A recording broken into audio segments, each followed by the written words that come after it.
Hello, I'm Yvonne Barron and I'm a violin teacher at the Doncaster Music Service. I'd like to share with you today a short video tutorial on one of the ABRSM Grade 1 violin pieces from their 2020 to 2023 exam syllabus. And the piece I want to explore with you today is Ode to Joy by the German composer Beethoven, which is B2 in the exam book. Now, some of you might have already started learning this piece. I know some of my students already have, and some might be about to start. But wherever you are on your musical journey, I hope you will find that this tutorial is useful. So I always say to my students, whenever we start a new piece of music, let's look at the time signature and let's look at the key signature. So we know by looking at the two numbers at the beginning that the piece is in 4/4 time. This means that we've got 4 crotchet beats in every bar of music. Did you notice that there are 2 sharps, F sharp and C sharp? This means that the piece of music is in the key of D major. Now, I know that some of you will have been practicing your D major scale, which starts on a D,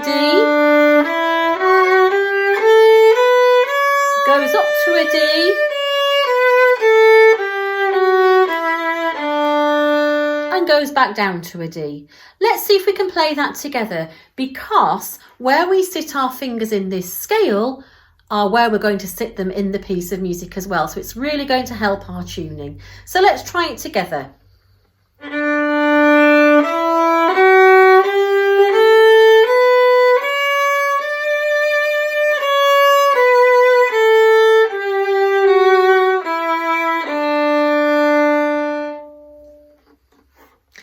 You'll notice that in the first 2 bars, there's a number 2 and like a little line written. That means that the piano is going to play there. We've got 2 bars rest. We don't do anything apart from listen to our introduction by the piano.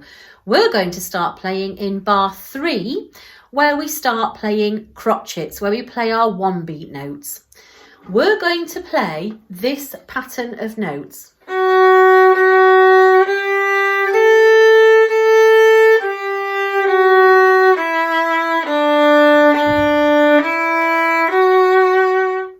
They're just crotchets.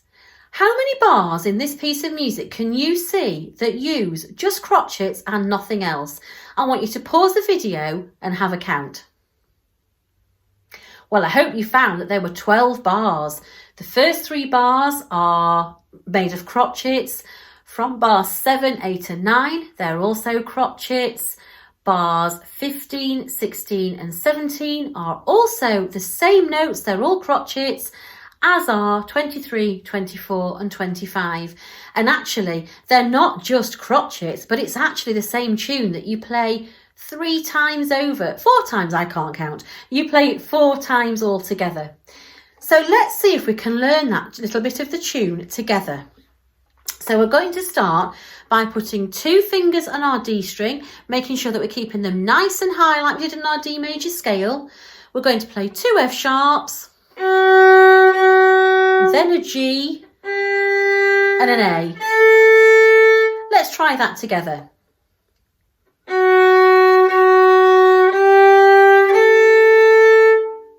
In the next bar, we're going to start from an A and we're going to work backwards. So we're going to descend down the scale. We're going to go down the scale. You try that again with me.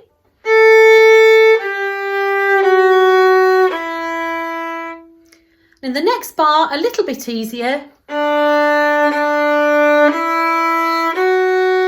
D, D, first and second.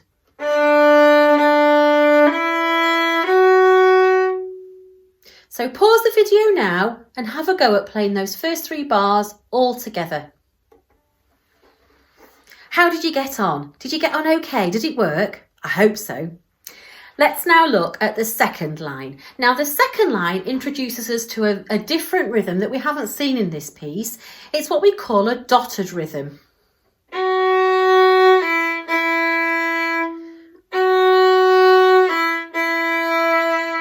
And can you see as well that the first 2 notes there on that dotted rhythm are also slurred? They're in the same bow stroke.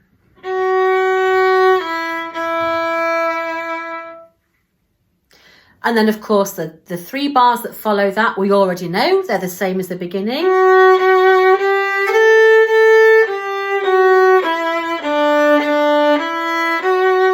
And then here we've got that dotted rhythm again,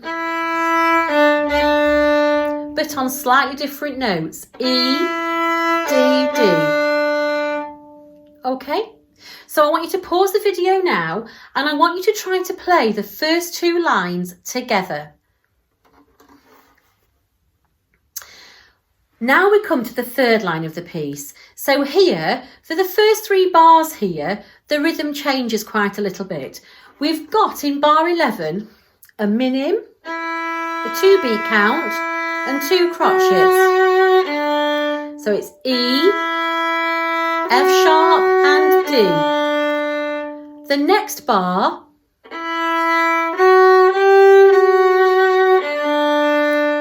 could you hear those fast notes there?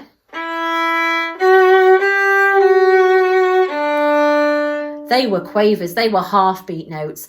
To help me count that bar, I count 1, 2 and 3, 4, and it really keeps me in time. So that bar there, 1, 2, 3, 2, D.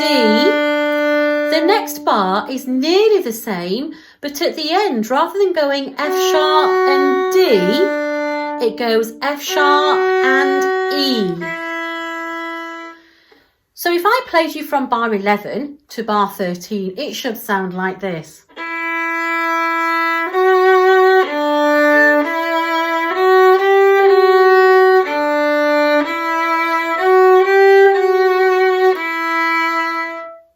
Okay, the next bar, D, first finger on D, and then first finger on the G string for an A.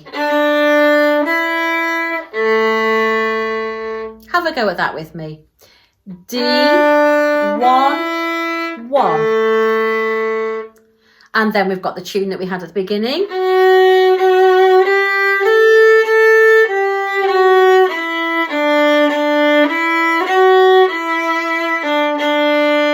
And that dotted rhythm at the end there to finish it off with. Did you notice as well, before I started that tune again that we had at the beginning,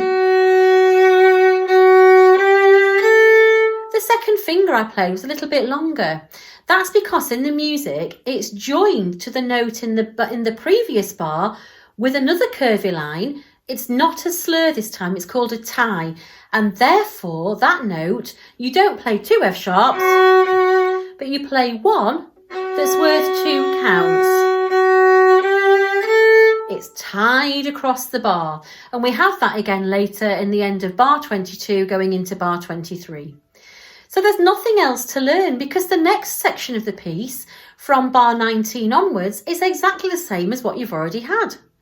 The only other thing we could do to make that music sound even better is to try and observe something that we've not talked about yet, and that's those expression markings. So can you see where you start to play in bar 3, it says MF. That means moderately loud. Can you see on the 3rd line it says MP? If MF was moderately loud, do you know what MP is? It's moderately quiet. And the 2 bars later, you get cresque, which is short for crescendo, which means to gradually get louder. And then 2 bars after that, we've got the F marking, which means we're going to play loud. There are some more dynamics like that towards the end of the piece as well. So let's see now if we can play the whole of the piece together, all of the way through, trying to put together everything that we've learned in the video today and having a really good time as we play. Here we go then, from the beginning. Good luck, everybody.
Well, I hope it worked for you, and I really hope you enjoyed this tutorial.